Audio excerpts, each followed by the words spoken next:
The Necromancer. Part 1. Cold Flesh Tones. Let's hook our brushes around that.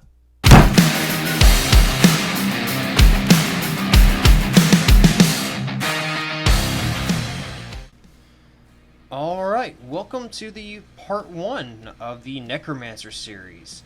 Here we have an awesome fig here that we're going to be painting up. And the first thing we're going to be doing is her skin tone. I put a lot of thought into it, and we're going to be doing a cold skin tone. The colors we're going to be using for this is very minimal, and if you don't have these colors, that's okay. If you have something close to it, or if you do want to get these colors, let me show them to you. We're going to be starting off with a Cold Flesh by the Nocturno Fantasy Pro by Vallejo set, followed by Frozen Flesh by the same set, Pale Flesh by the same set.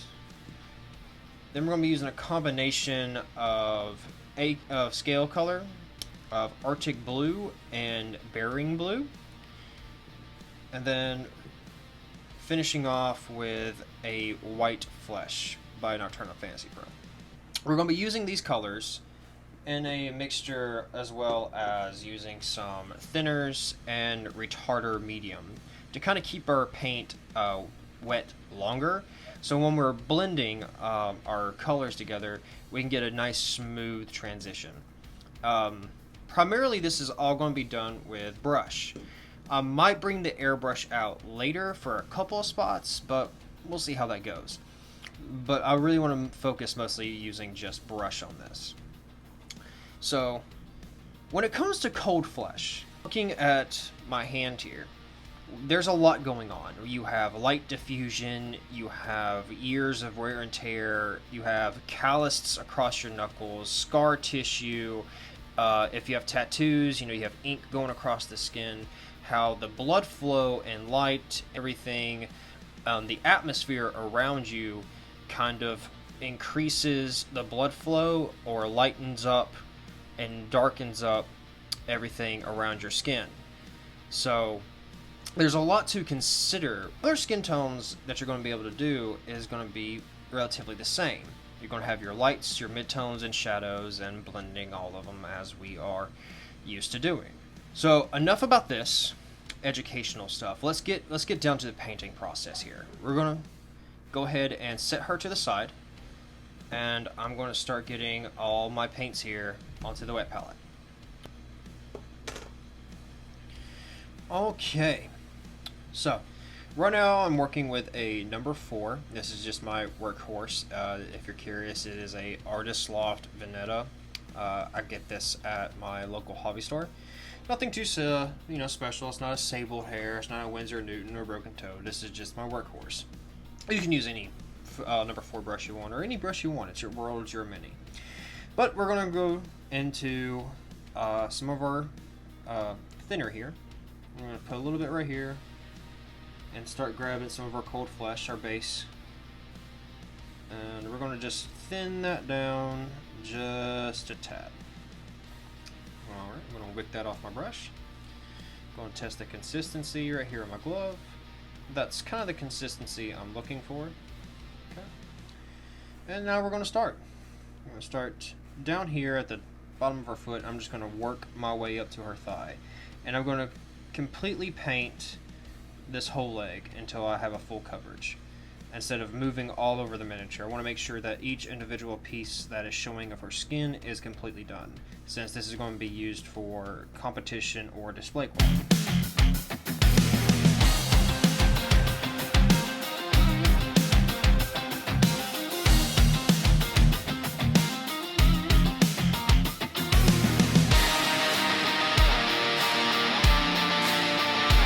So now we're going to focus on our second colors, which we're going to be going to right here in our Frozen Flesh here, which will be majority of our shadows. So what we're going to do is we're going to get a little bit of our thinner here, grab some of our shadow color using the Frozen Flesh, and we're going to thin this down just a bit here. And I'm going to go ahead and place a little bit of this mixture over here where we had our base, to kind of get an in-between of our base and flesh color. About like that right there. I like the way that looks, so grab a little bit of that, wick that off. And we're going to start right here.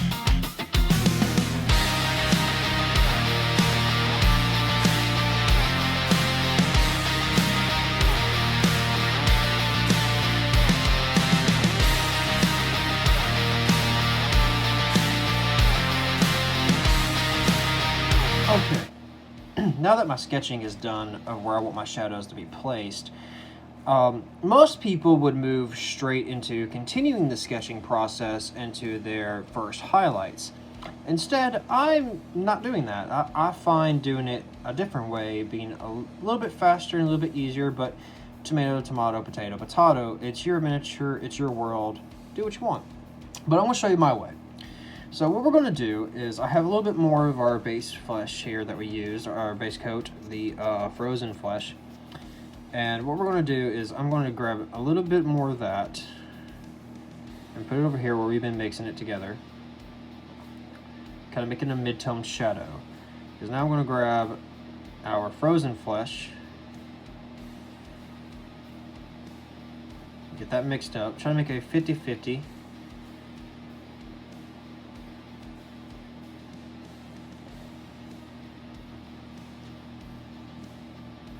About right in there.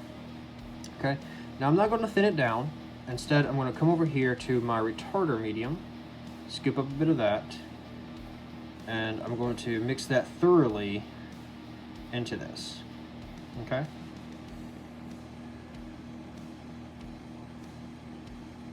now I'm going to scoop that up. I'm going to set it over here. Okay, and now I'm going to come over here, scoop up another portion, put it right there, kind of next to it. I'm going to grab some more of our frozen flesh, our shadow that we're using, and I'm going to come over here and make this a bit darker. And clean my brush off, wick that off. Okay. So, looking at where our sketching process has been going, we're going to start with this darker tone right here that we just got through mixing. It has a bit of that retarder into it and no thinner. I'm going to get a little bit on there. I'm going to just a little bit off the brush, just kind of just dab it on there.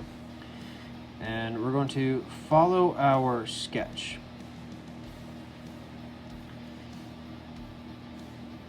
Just kind of follow our sketch like we would a coloring book. Come through, and because it's still wet, because the retarder medium, we have a bit more of a time to mess with it. So now I'm going to clean my brush off, come over here to this lighter color that we have, wick a little bit off, and then right in here where our sketch is, because we have that retarder medium, we can start blending all that together. Now I'm going to wick my brush off again off of here where I still have a little bit of pigment left on my brush, left over, but it's majority of it is off, so I can sit here and feather and blend, pulling my brush upwards into the shadows and just feathering and blending. I can come over here and grab a few of these darker colors at a time, dab my brush off because it has that retarder medium, and come through and just following my sketch. Now if I get a little bit out of my sketch, that's fine. because I find coming down just a little bit more, to me, you know, as I'm painting, I'm just kind of seeing what I like and see what kind of comes together. Just following that. Okay. Now, with that, clean my brush off completely. I'm going to grab a little bit of our base color here, bring it over to the side, grab some more retarder medium, bring it over here.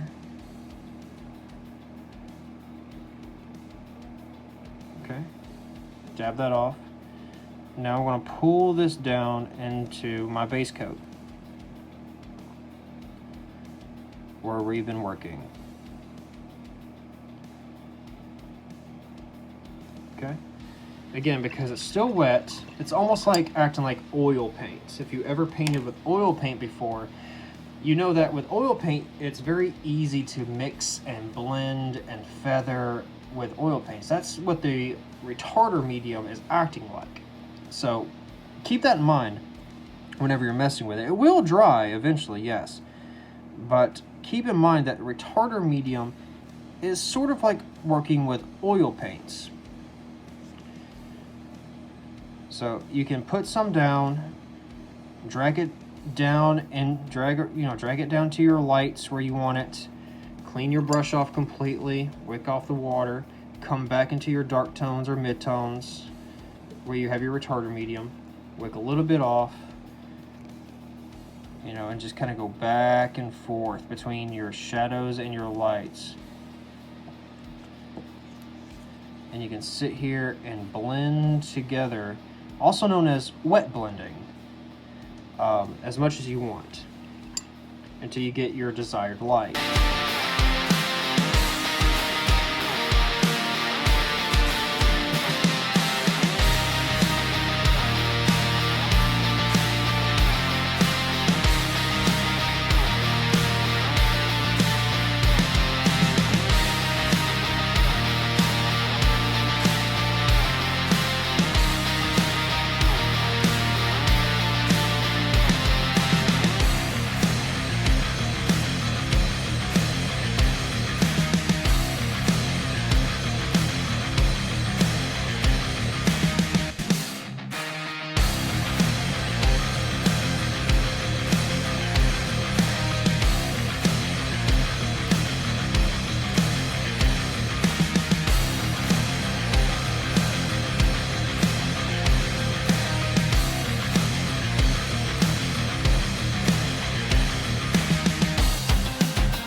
Now that we have all of this shadow color that we have blended, this frozen flesh, we're going to move on to the highlights.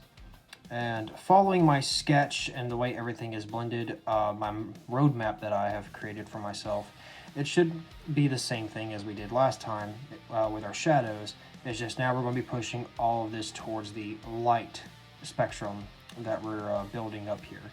Whereas pushing everything into the shadows, now we're going to go be pushing everything towards our highlights.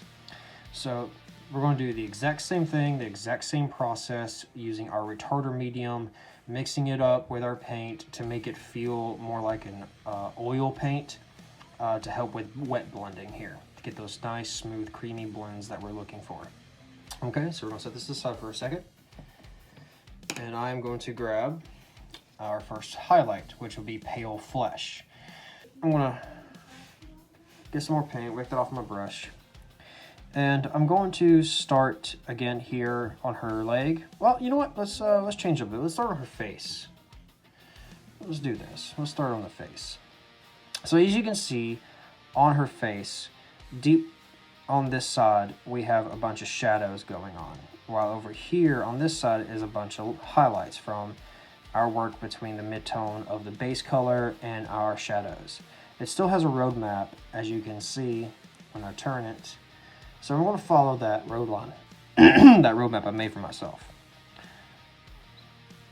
And we're just going to slowly add in a little bit by little bit at a time, following our roadmap,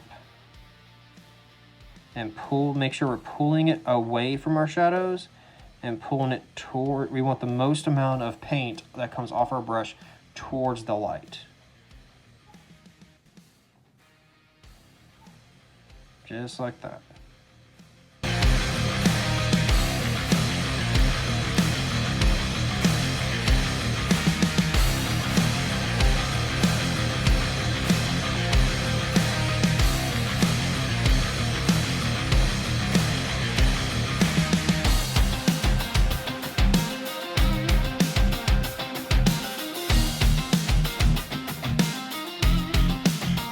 Now that this has been blended in all together, going back and forth between our lights, our shadows, and midtones, I've got a nice smooth blend here thanks to our retarder medium, which is helping our acrylic paint act like oils, like I've been saying. And I've made my roadmap here around her face in an oval. So when we get through completely and we go to our final highlights, the focal point will zoom right into her eye right here, the way I've made my roadmap for here. And as you can see, I went ahead and did a little bit on her hand, and now we're going to move on.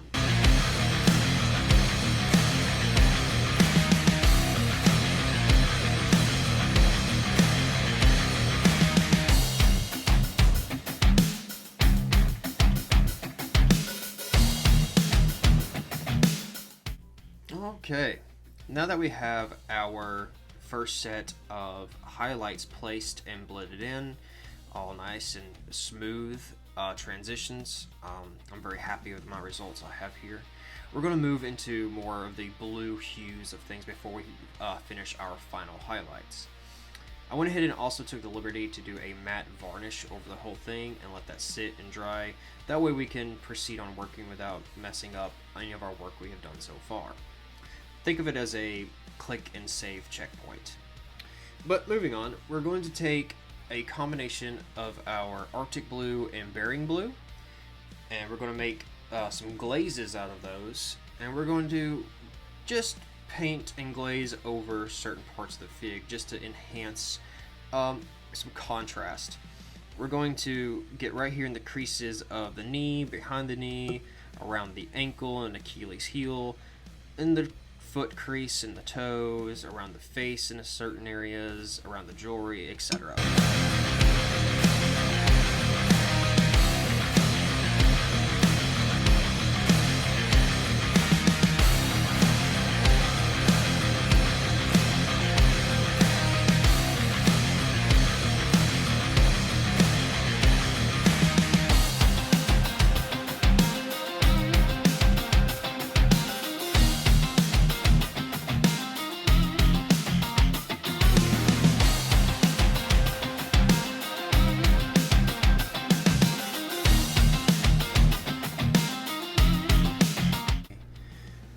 I think that right there is going to do it for that.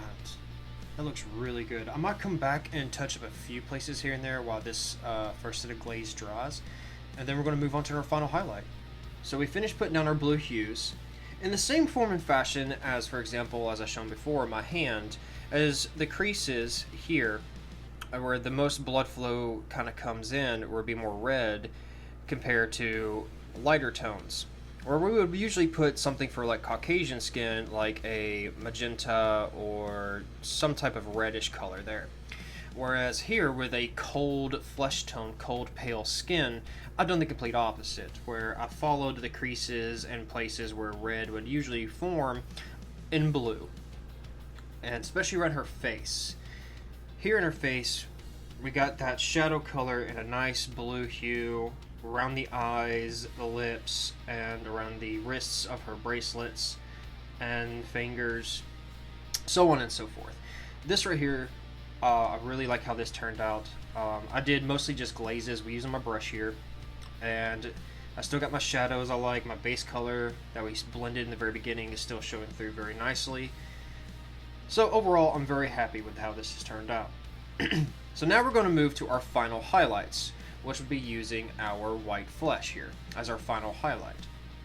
And the way we're going to apply this is very minimal. Following our roadmap where we have our brightest highlight is going to be, you kind of need to figure out and decide while you're doing all this, your roadmap of where the most intensity of light is going to be. in her case, the way I've painted this, and for her road map, majority of her light, I'm going to be putting on top of her knee, up across the thigh here, on top of her hand, on top of her forearm, up on the shoulder, across the face, so on and so forth, as you will see. Alright, so let's get started.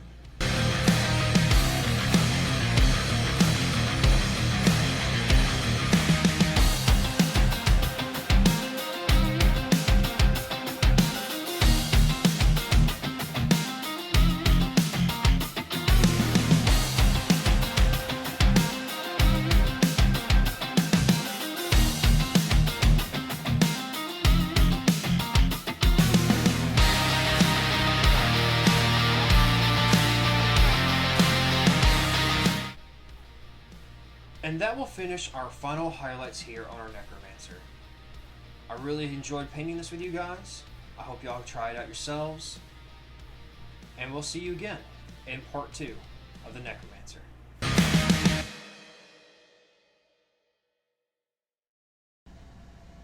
Hey, welcome back, adventurers. Thank you all so much for watching the video to the end. If you liked it, leave a like. And if you're an adventurer miniature painter who wants to join the guild, then hit that subscribe button. That way you can hit the notification bell to let you know when more videos in the guild are out. So you can share with other adventurers like yourself as soon as possible. If you have anything you want to see me paint or build or any questions, leave those comments down there for me. Thank you all for stopping by the guild.